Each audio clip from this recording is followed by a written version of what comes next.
Faites attention, vous qui aimez vous promener partout.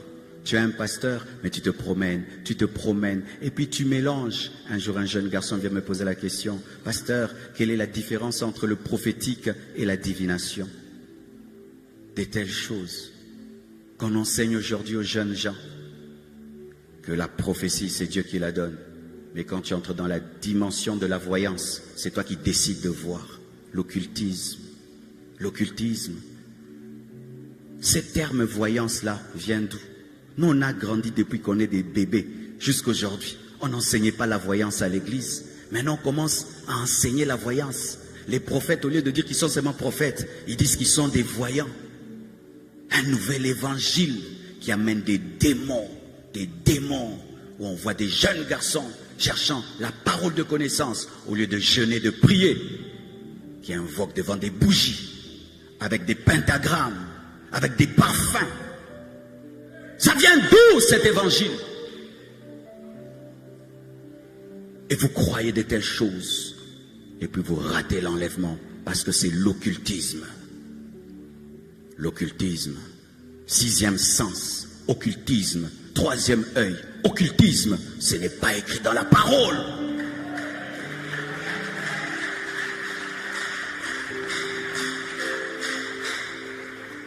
On n'enseigne pas aux chrétiens à se concentrer, mais à se consacrer.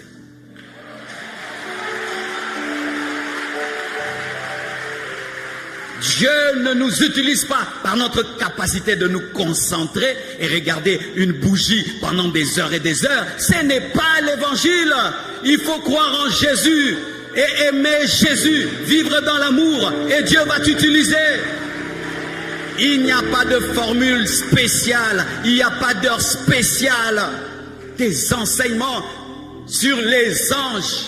Nous ne connaissons que le nom de des anges, Michael et Gabriel, c'est tout. Tous les autres, on ne connaît pas. Et Lucifer qui s'est égaré. Mais des enseignements sur les anges. Oh, je marche avec mon ange, je marche avec le Saint-Esprit. Je marche avec le Saint-Esprit. Oh, tu dois connaître ton ange. Je n'ai pas le temps de connaître mon ange. Lui doit me suivre. Mais moi, je connais Jésus. Je connais le Saint-Esprit. Et je marche avec le Saint-Esprit. Je n'ai pas besoin de connaître mon ange. Je n'ai pas besoin. Ça paraît être des bons enseignements. Ce sont des hérésies. Des hérésies. Paul n'a jamais prêché ça. Pierre n'a jamais prêché ça. Nos pères n'ont pas prêché ça. Et la jeunesse, vous aimez des enseignements occultes magiques. Les magiciens n'entreront pas au ciel.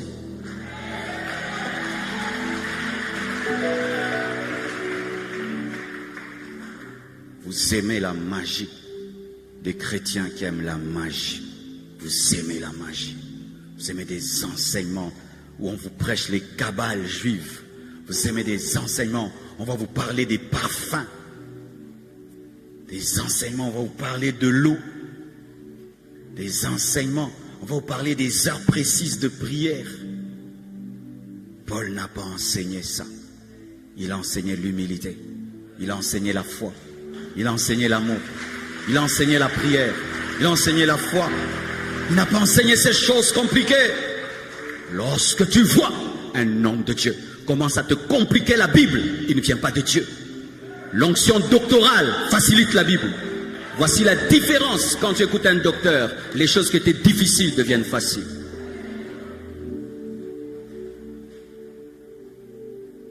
Faites attention à ce que vous croyez.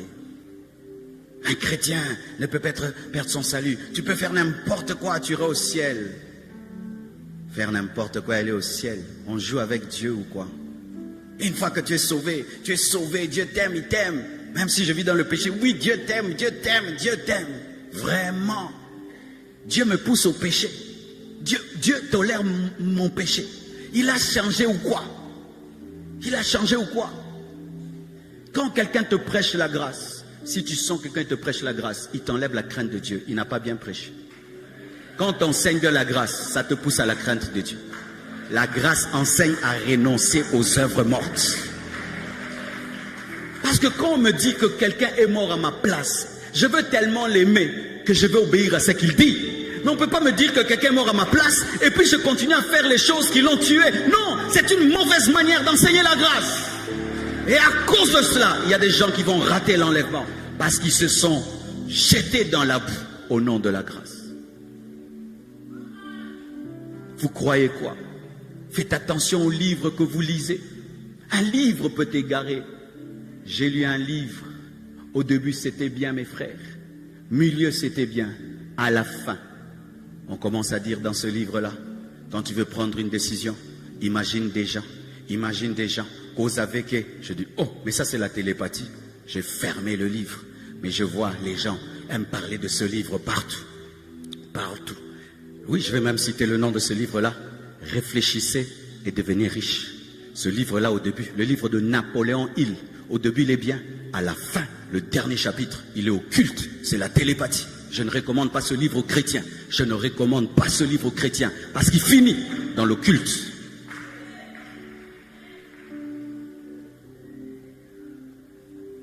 Ne lis pas tout livre. N'écoute pas toute prédication. N'écoute pas tout enseignement. Quand tu es la femme de quelqu'un, tu ne donnes pas ton oreille à tout le monde. Une véritable femme n'écoute pas tout le monde. Oui, n'écoute pas tout le monde.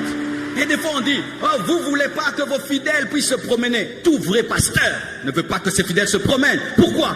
Dieu, je rendrai des comptes de vos âmes. Je rendrai des comptes. Je rendrai des comptes. Dieu me demandera vos âmes. Alléluia. N'écoutez pas des prédicateurs qui se contredisent. Tu écoutes celui-ci, casse l'autre. L'autre, il casse l'autre. Tu vas croire quoi? C'est comme ça qu'on est des chrétiens qui ne font plus rien. Quand tu suis des conseils de régime, des fois tu arrêtes sur YouTube. Ceci te dit mange, l'autre ne mange pas, mange, ne mange pas, et puis tu laisses. Et des fois, quand tu es en train d'écouter trop, ceci va te dire, hey, la foi suffit. L'autre va te dire, la foi et les œuvres. Et puis après, tu bugs. C'est comme ça que vous buguez. Même quand vous allez sur YouTube, on ne clique pas sur toutes les vidéos. Il y a une vidéo que tu peux suivre comme ça. Il y a un venin, un serpent qui sort dedans. Il te mord. Ah. L'Esprit me dit de vous dire une chose. Tu sais que quand le diable te cherche dans le péché, impudicité, tout ça, il ne te trouve pas. Tu sais là où il va te chercher? Il va te chercher dans ta doctrine, la bouleverser. C'est tout. Et t'avoir. Il fut un temps, j'ai été attaqué par un esprit d'athéisme, mes frères, comme vous me voyez là. J'étais chrétien. Serviteur de Dieu dans notre église, j'étais à l'université. Je vais à l'université. Le professeur dit que Dieu n'existe pas.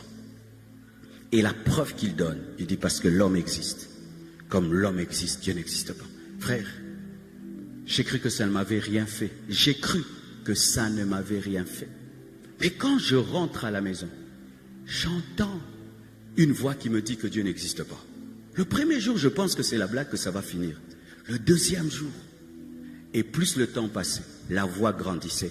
Ce n'était plus une voix, c'était une pierre. Au niveau de mon esprit, je sentais qu'il y avait quelque chose au niveau de mon esprit.